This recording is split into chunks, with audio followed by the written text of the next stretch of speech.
শর্ত জুড়ে দিয়ে রাশিয়া ইউক্রেন যুদ্ধবিরতি প্রস্তাবে সমর্থন পুতিনের, স্থায়ী শান্তি প্রতিষ্ঠা ও সংঘাতের মূল কারণ সমাধানে জোর, ট্রাম্পের সঙ্গে আলোচনার ইঙ্গিত।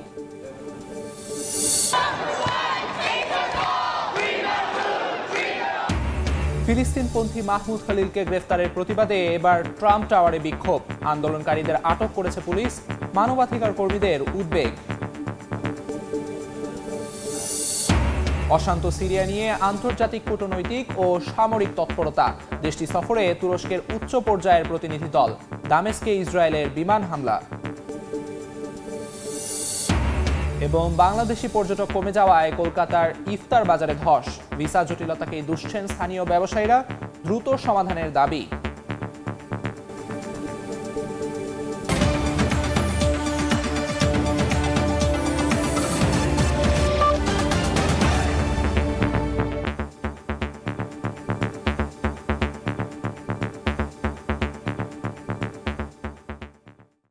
আন্তর্জাতিক সময়ের সঙ্গে আছি আমি আমিরুল ইসলাম আলিফ। ইউক্রেনে যুদ্ধবিরতি প্রস্তাবে রাশিয়া সম্মত বলে জানিয়েছেন রুশ প্রেসিডেন্ট ভ্লাদিমির পুতিন, তবে জুড়ে দিয়েছেন বেশ কিছু শর্ত। জানান যুদ্ধবিরতি নিয়ে আরও আলোচনা প্রয়োজন। বৃহস্পতিবার মস্কোয় সংবাদ সম্মেলনে পুতিন আরও বলেন, অবশ্যই দীর্ঘস্থায়ী শান্তির পথ তৈরি করতে হবে ও সংকটের মূল কারণগুলো দূর করতে হবে। এসব বিষয় নিয়ে মার্কিন প্রেসিডেন্ট ডোনাল্ড ট্রাম্পের সঙ্গে ফোনালাপ করারও ইঙ্গিত দেন তিনি। রাশিয়া ইউক্রেনের মধ্যে ৩০ দিনের যুদ্ধবিরতির প্রস্তাব দেয় যুক্তরাষ্ট্র। এ নিয়ে স্থানীয় সময় বৃহস্পতিবার বেলারুশের প্রেসিডেন্ট আলেকজান্ডার লুকাশেঙ্কোর সঙ্গে আলোচনা করেন রুশ প্রেসিডেন্ট ভ্লাদিমির পুতিন। পরে সংবাদ সম্মেলনে আসেন ক্রেমলিন অধিপতি। বেশ কিছু শর্ত জুড়ে দিয়ে যুদ্ধবিরতির প্রস্তাবে সমর্থন জানান পুতিন। বলেন, এর মাধ্যমে স্থায়ী শান্তি প্রতিষ্ঠা করতে হবে এবং সংঘাতের মূল কারণগুলোর সমাধান করতে হবে। যদিও পুতিন সন্দেহ প্রকাশ করেন যুদ্ধবিরতির কার্যকারিতা নিয়ে। বলেন, যুদ্ধবিরতির প্রস্তাবটি ভালো উদ্যোগ, তবে শর্তগুলো কেমন হবে, যুদ্ধবিরতি হলে দুপক্ষই সেনা প্রত্যাহার করবে কিনা, এসব প্রশ্ন তোলেন পুতিন। আরও বলেন, ৩০ দিনের যুদ্ধবিরতি শুধু ইউক্রেনের জন্যই সুবিধাজনক হবে। এই সুযোগে ইউক্রেন পুনরায় অস্ত্র সংগ্রহ করে সংগঠিত হতে পারে, যা রাশিয়ার জন্য কৌশলগত অসুবিধা তৈরি করতে পারে। যুদ্ধবিরতি লঙ্ঘিত হচ্ছে কিনা এটাই বা কে পর্যবেক্ষণ করবে, এ নিয়েও প্রশ্ন রাখেন রুশ প্রেসিডেন্ট। ২০০০ কিলোমিটার দীর্ঘ যুদ্ধক্ষেত্রে সংঘর্ষ থামানোর আদেশ কে দেবে তা একটি প্রধান বিষয়। এছাড়া কোনো পক্ষ যুদ্ধবিরতি ভঙ্গ করলে কাকে দোষারোপ করা হবে, কিভাবে তা যাচাই করা হবে এবং এমন একটি চুক্তি কার্যকর করতে কি শর্ত থাকতে হবে, এসব বিষয় নিয়ে গভীর আলোচনা প্রয়োজন। এসব বিষয় নিয়ে মার্কিন প্রেসিডেন্ট ট্রাম্পের সঙ্গে ফোনালাপের ইঙ্গিত দেন পুতিন। যুদ্ধ বন্ধের উদ্যোগ নেয় ট্রাম্পকে ধন্যবাদও জানান রুশ প্রেসিডেন্ট। কাকুলি আখতার, সময় সংবাদ। ফিলিস্তিনপন্থী মাহমুদ খলিলকে গ্রেফতারের প্রতিবাদে নিউ ইয়র্কের ট্রাম্প টাওয়ারে বিক্ষোভ করেছেন আন্দোলনকারীরা। ভবনের লবিতে প্ল্যাকার্ড হাতে স্লোগান দেন প্রায় ১৫০ বিক্ষোভকারী। পরিস্থিতি নিয়ন্ত্রণে বিক্ষোভকারীদের গ্রেফতার করে ভবন থেকে সরিয়ে দেয় পুলিশ। স্থানীয় সময় বৃহস্পতিবার দুপুরের দিকে শতাধিক বিক্ষোভকারী নিউ ইয়র্কের ট্রাম্প টাওয়ারে জড়ো হন। ফিলিস্তিনপন্থী মাহমুদ খালিলের মুক্তির দাবিতে স্লোগানে মুখরিত হয়ে ওঠে ভবনের লবি। প্ল্যাকার্ড হাতে তারা প্রতিবাদ জানান এবং ফিলিস্তিন সমর্থনে স্লোগান দেন। শহরের কেন্দ্রস্থলে বিক্ষোভের কারণে নিরাপত্তা জোরদার করা হয়। খবর পেয়ে পুলিশ দ্রুত ঘটনাস্থলে পৌঁছায় এবং পরিস্থিতি নিয়ন্ত্রণে আনার চেষ্টা চালায়। একে একে বিক্ষোভকারীদের গ্রেপ্তার করে ভবন থেকে সরিয়ে নেন তারা। এই ঘটনার প্রতিবাদে মানবাধিকার কর্মী, ডেমোক্র্যাট নেতারা এবং আন্তর্জাতিক সংস্থাগুলো উদ্বেগ প্রকাশ করেছে। প্রতিক্রিয়া দেখা যায় আন্তর্জাতিক মহলেও। বিক্ষোভকারীদের দাবি, রাজনৈতিক মতাদর্শের কারণে একজন শিক্ষার্থীকে বহিষ্কার করা মানবাধিকার পরিপন্থী। তারা এ ধরনের সিদ্ধান্তের বিরুদ্ধে গণপ্রতিরোধের ডাক দেন। আমরা চাই মাহমুদ খালিলের অন্যায় গ্রেফতারের বিরুদ্ধে সারা দেশে চলমান আন্দোলন আরও শক্তিশালী হোক। তার মুক্তির দাবির পাশাপাশি সবাইকে এখনই আওয়াজ তুলতে হবে। মাহমুদ খালিল কলম্বিয়া বিশ্ববিদ্যালয়ের শিক্ষার্থী ও স্থায়ী মার্কিন বাসিন্দা। বিশ্ববিদ্যালয়ে ফিলিস্তিনপন্থী আন্দোলনের নেতৃত্ব দেওয়ার অভিযোগে তিনি গ্রেপ্তার হন। এই ঘটনার প্রতিক্রিয়ায় যুক্তরাষ্ট্র জুড়ে আরও আন্দোলনের আশঙ্কা করছেন বিশ্লেষকরা। ইয়াসিন মোহাম্মদ জিসান, সময় সংবাদ। অশান্ত সিরিয়া নিয়ে চলছে আন্তর্জাতিক কূটনৈতিক ও সামরিক তৎপরতা। দেশটি সফর করছেন তুরস্কের পররাষ্ট্রমন্ত্রী, প্রতিরক্ষামন্ত্রী ও গোয়েন্দা সংস্থার প্রধান। এর মধ্যেই দামেস্কে বিমান হামলা চালিয়েছে ইসরায়েল। যদিও সংখ্যালঘু দ্রুজ সম্প্রদায়ের সুরক্ষা নিয়ে উদ্বেগ জানিয়েছে নেতানিয়াহু প্রশাসন। এদিকে সংঘর্ষে আহতদের সহায়তায় মোতায়েন করা হয়েছে চিকিৎসক দল। সিরিয়ায় সম্প্রতি অভ্যন্তরীণ সংঘর্ষে হতাহত হয়েছেন বহু মানুষ। চলমান সংঘাতের মধ্যেই বৃহস্পতিবার সিরিয়ার রাজধানী দামেস্কে একটি স্থাপনায় বিমান হামলা চালিয়েছে ইসরায়েল। দেশটির সামরিক বাহিনীর দাবি, ফিলিস্তিনি সশস্ত্র গোষ্ঠী ইসলামিক জিহাদের কমান্ড সেন্টারকে লক্ষ্য করে হামলা চালানো হয়েছে। সন্ত্রাসী কার্যক্রমের পরিকল্পনা ও পরিচালনার জন্য ব্যবহার করা হচ্ছিল সেই জায়গাটি। তবে এই দাবি প্রত্যাখ্যান করেছে ইসলামিক জিহাদ। তবে অন্য একটি মাধ্যম বলছে ইসরায়েলি হামলার মূল লক্ষ্য ছিল এক ফিলিস্তিনি। এরই মধ্যে সিরিয়ার রাজধানী দামেস্ক সফর করেছেন তুরস্কের পররাষ্ট্রমন্ত্রী, প্রতিরক্ষামন্ত্রী ও গোয়েন্দা সংস্থার প্রধান। নতুন সরকারকে সমর্থন দিচ্ছে আঙ্কারা। তবে দেশটিতে সাম্প্রতিক সাম্প্রদায়িক সহিংসতার কারণে নতুন সরকারকে চ্যালেঞ্জের মুখে পড়তে হচ্ছে। তুরস্কের কর্মকর্তারা সেখানে বিভিন্ন কৌশলগত ও রাজনৈতিক আলোচনা করেন বলে জানা গেছে। সিরিয়ার এই অস্থিতিশীল পরিস্থিতির মধ্যেই দেশটির সংখ্যালঘু সম্প্রদায়ের নিরাপত্তা নিয়ে উদ্বেগ প্রকাশ করেছে ইসরায়েলি পররাষ্ট্রমন্ত্রী। ইউরোপীয় দেশগুলোকে সংখ্যালঘুদের সুরক্ষায় এগিয়ে আসার আহ্বান জানান তিনি। পাশাপাশি সিরিয়ার দ্রুজ সম্প্রদায়ের জন্য মানবিক সহায়তা পাঠিয়েছে তেল আবিব, যা ইতিমধ্যেই সুয়াইদা প্রদেশে বিতরণ করা হয়েছে। এদিকে সিরিয়ার ইদলিব ও আজাজ থেকে বানিয়াস শহরে চিকিৎসা সহায়তা পৌঁছেছে। শহরটিতে কয়েকদিন ধরে চলমান সংঘর্ষে প্রায় 1400 মানুষ নিহত হয়েছেন। আহত হয়েছেন আরও অনেকে। চিকিৎসক দল স্থানীয় হাসপাতালে আহতদের চিকিৎসা দিচ্ছে।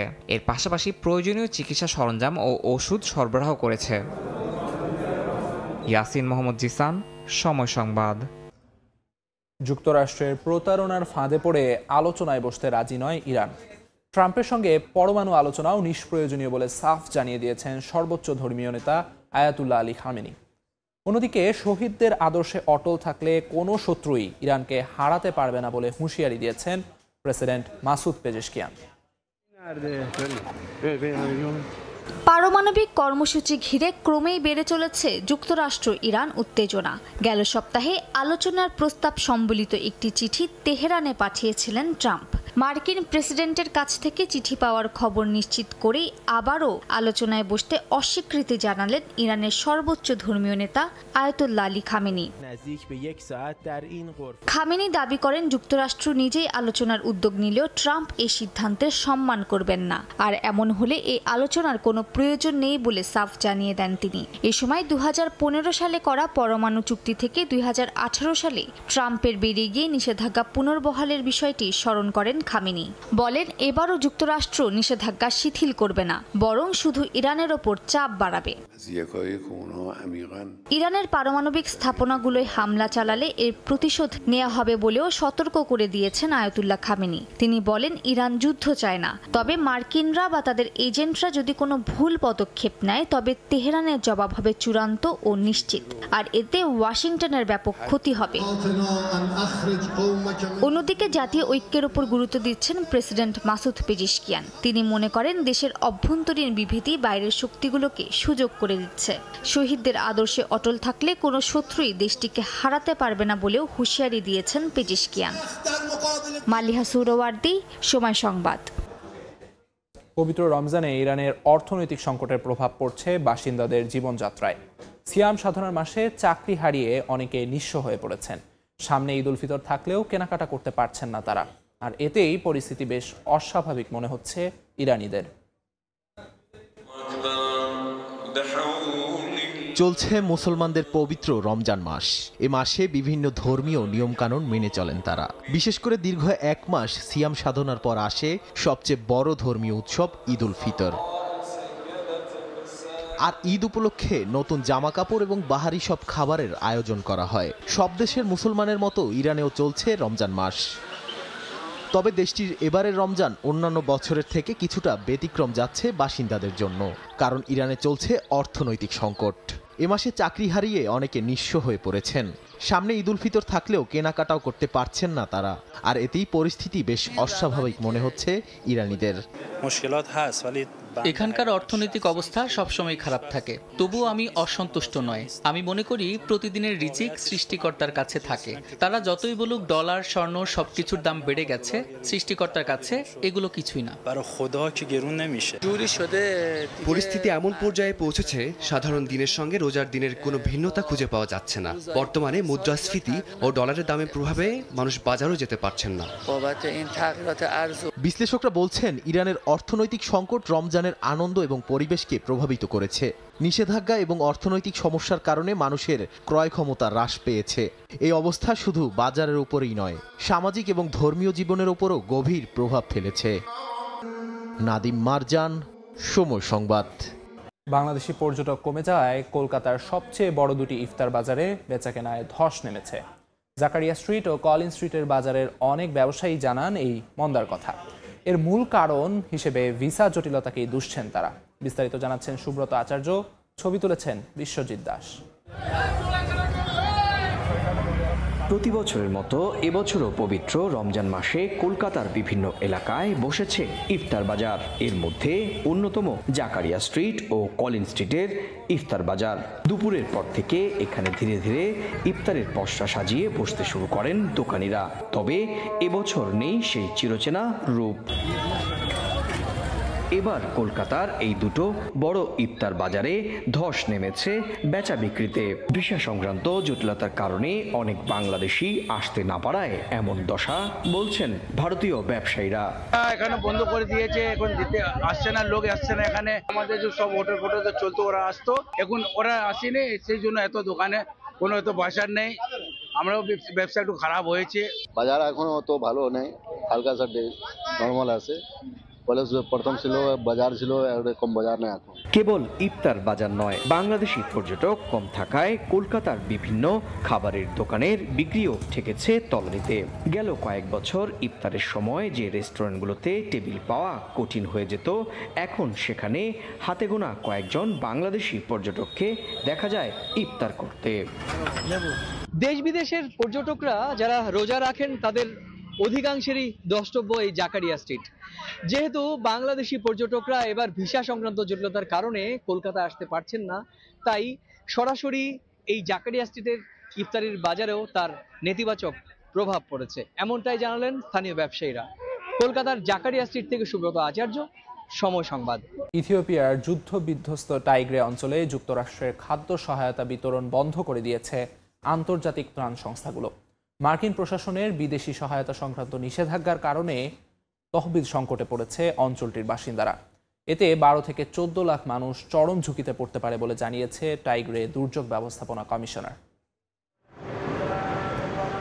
ট্রাম্প প্রশাসনের বিদেশি সহায়তা সংক্রান্ত বিধিনিষেধের কারণে ইথিওপিয়ার যুদ্ধবিধ্বস্ত টাইগ্রে অঞ্চলে বন্ধ হয়ে গেছে লাখ লাখ মানুষের খাদ্য সরবরাহ। টাইগ্রের ত্রাণ সংস্থাগুলো জানায়, তাদের কাছে পর্যাপ্ত খাদ্য মজুদ থাকলেও তা বিতরণের জন্য প্রয়োজনীয় জ্বালানি, ট্রাক ও চালকের খরচ জোগানোর মতো অর্থ নেই। ইউএসএআইডির অর্থ সহায়তা বন্ধ করে দেয়ায় বিপাকে পড়েছেন অঞ্চলটির বাসিন্দারা। টাইগ্রের দুর্যোগ ব্যবস্থাপনা কমিশনার জানান, এই তহবিল সংকটের ফলে 12 থেকে 14 লাখ মানুষ চরম ঝুঁকিতে পড়বে। আমরা এক ভয়াবহ বাস্তবতার মুখোমুখি হয়েছি। আমরা মৃত্যুর দিকে এগিয়ে যাচ্ছি। বিশেষ করে যারা বাস্তুচ্যুত তারা অত্যন্ত উদ্বিগ্ন। যারা শারীরিকভাবে শক্তিশালী তারা হয়তো কোনোভাবে কাজ করে টিকে থাকতে পারবে, কিন্তু বাকিরা নীরবে কষ্ট ভোগ করবে। আমি সাম্প্রতিক সহায়তা স্থগিতের খবরে গভীরভাবে উদ্বিগ্ন। অভ্যন্তরীণভাবে বাস্তুচ্যুত মানুষরা নিজেদের বাড়িতে ফিরে যাওয়ার পরই এমন সিদ্ধান্ত নেওয়া যৌক্তিক হতো। কঠিন পরিস্থিতিতে বসবাসরত একটি সম্প্রদায়ের জন্য 3 মাস বা 90 দিনের জন্য সহায়তা বন্ধ করে দেয়া সম্পূর্ণ অগ্রহণযোগ্য। 12 কোটির বেশি জনসংখ্যার ইথিওপিয়া আফ্রিকায় যুক্তরাষ্ট্রের সবচেয়ে বড় সহায়তা গ্রহণকারী দেশ ছিল। 2023 সালে দেশটিতে 180 কোটি মার্কিন ডলার অর্থ সহায়তা দিয়েছিল যুক্তরাষ্ট্র। এই তহবিল শুধু খাদ্যের জন্য নয়, বরং এইচআইভি চিকিৎসা, টিকা, সাক্ষরতা কর্মসূচি, কর্মসংস্থান এবং দেশটিতে আশ্রিত 10 লাখ শরণার্থীর জন্য ব্যয় করা হতো, যার অধিকাংশ কর্মসূচি বর্তমানে বন্ধ হয়ে গেছে। তবে সহায়তা বন্ধের বিষয়ে এখনো কোনো প্রতিক্রিয়া জানায়নি ইথিওপিয়ার মার্কিন দূতাবাস। তবে টাইগ্রের বাসিন্দারা বলছেন, সহায়তা বন্ধ থাকলে তারা আর বাঁচতে পারবেন না। অর্জিতা সোহেজিন, সময় সংবাদ। ইউরোপিয়ান পণ্যের প্রতি ভোক্তাদের আগ্রহ বাড়ছে। সেই সুযোগ কাজে লাগিয়ে নতুন উদ্যোগ নিয়েছে ডেনমার্কের সবচেয়ে বড় সুপারমার্কেট অপারেটর সার্লিং গ্রুপ। ইউরোপীয় ব্র্যান্ড চিহ্নিত করতে 650টির বেশি সুপারমার্কেটে চালু করা হয়েছে বিশেষ ব্ল্যাক স্টার চিহ্ন। ইউরোপের ভোক্তাদের পছন্দের তালিকায় স্থান পাচ্ছে ইউরোপীয় পণ্য। তবে বাজারে প্রচুর ব্র্যান্ড থাকায় ইউরোপীয় প্রতিষ্ঠানগুলোর মালিকানাধীন পণ্য চেনা কঠিন হয়ে পড়ছিল।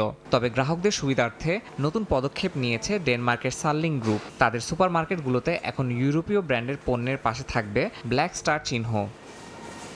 সার্লিং গ্রুপের মালিকানাধীন ফোটেক্স, বিলকা ও নেত্য সুপারমার্কেটে এই উদ্যোগ কার্যকর হয়েছে।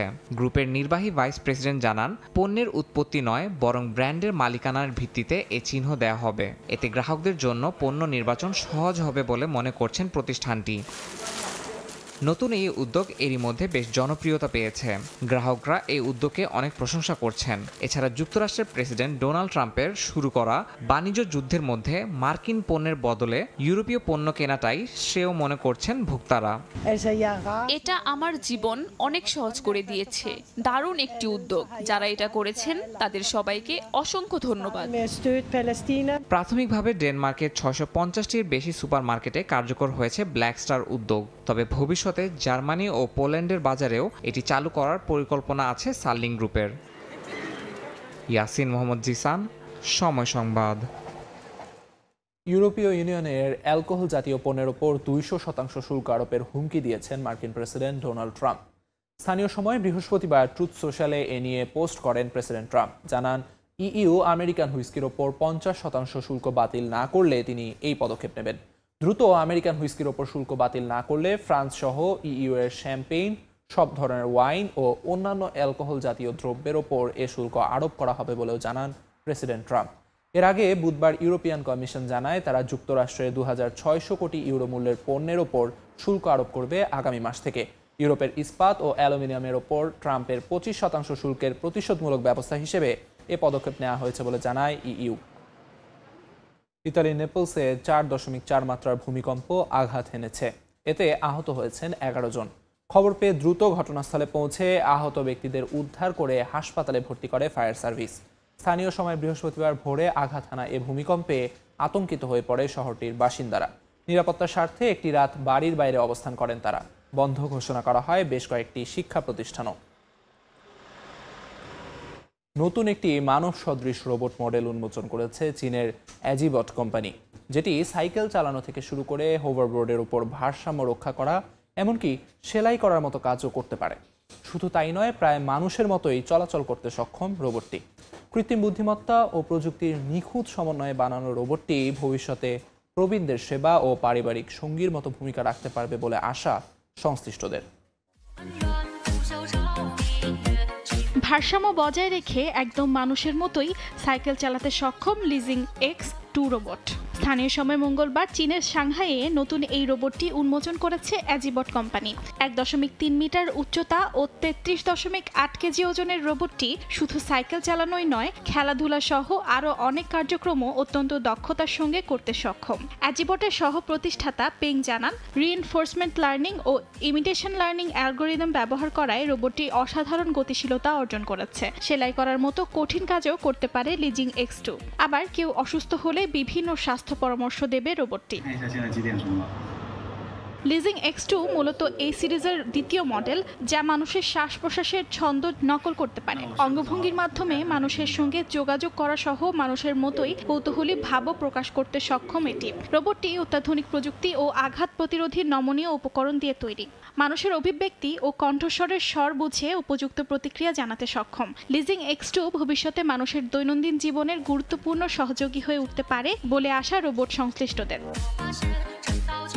অ্যাজিবট জানায়, এই রোবট একাধিক রোবটের সঙ্গে সমন্বিতভাবে কাজ করতে পারে এবং নিরাপত্তা রক্ষী, আয়া, পরিষ্কার কর্মীর ভূমিকা পালন করতে পারে। এছাড়াও ব্যবহারকারীরা নিজেদের প্রয়োজন অনুযায়ী বিভিন্ন কার্যক্রমের জন্য এটি নিজেদের মতো করে ব্যবহার করতে পারবেন। ভবিষ্যতে রোবটটিতে আরও আবেগ অনুভূতি প্রকাশের ক্ষমতা যুক্ত করার পরিকল্পনা রয়েছে অ্যাজিবট কোম্পানির।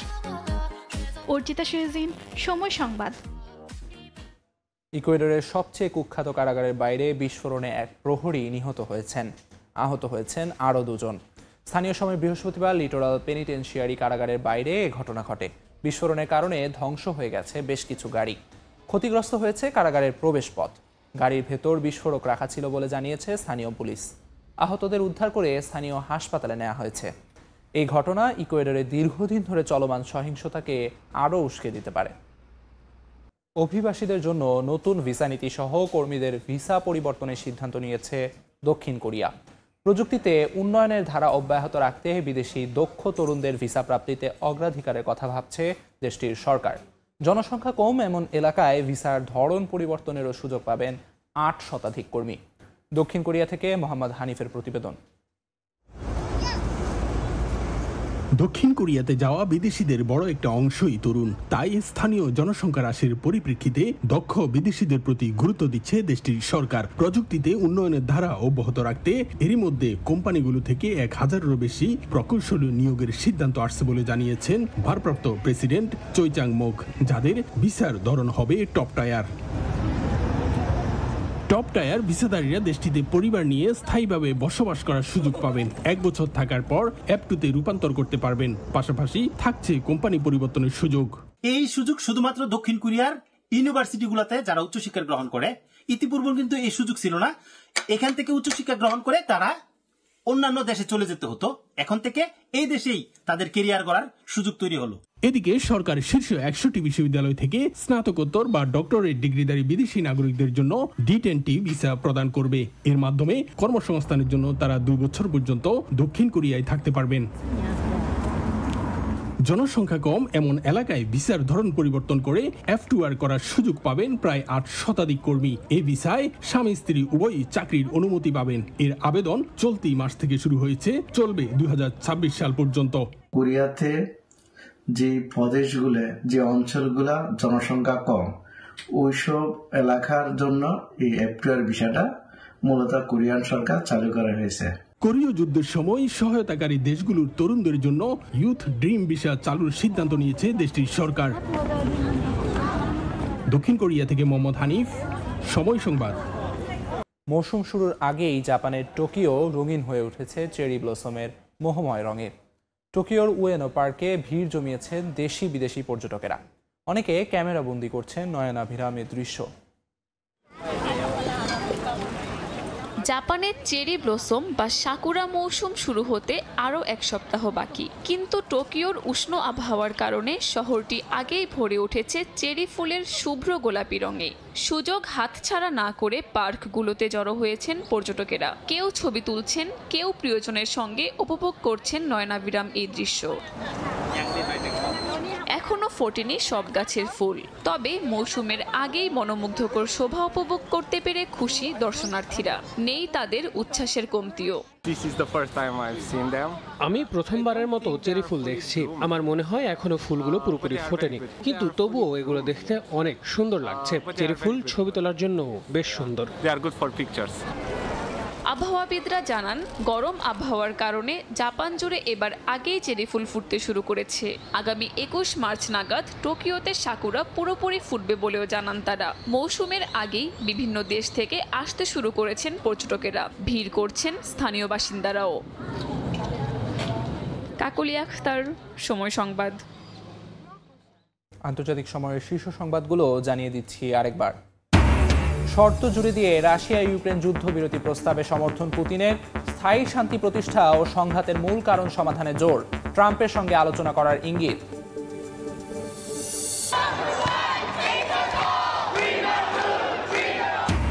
ফিলিস্তিনপন্থী মাহমুদ খালিলকে গ্রেফতারের প্রতিবাদে এবার ট্রাম্প টাওয়ারে বিক্ষোভ। আন্দোলনকারীদের আটক করেছে পুলিশ। মানবাধিকার কর্মীদের উদ্বেগ। এবং অশান্ত সিরিয়া নিয়ে আন্তর্জাতিক কূটনৈতিক ও সামরিক তৎপরতা। দেশটি সফরে তুরস্কের উচ্চ পর্যায়ের প্রতিনিধি দল।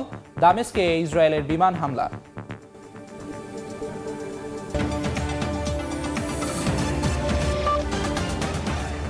এই ছিল আন্তর্জাতিক সময়। সঙ্গে থাকুন সময়ের।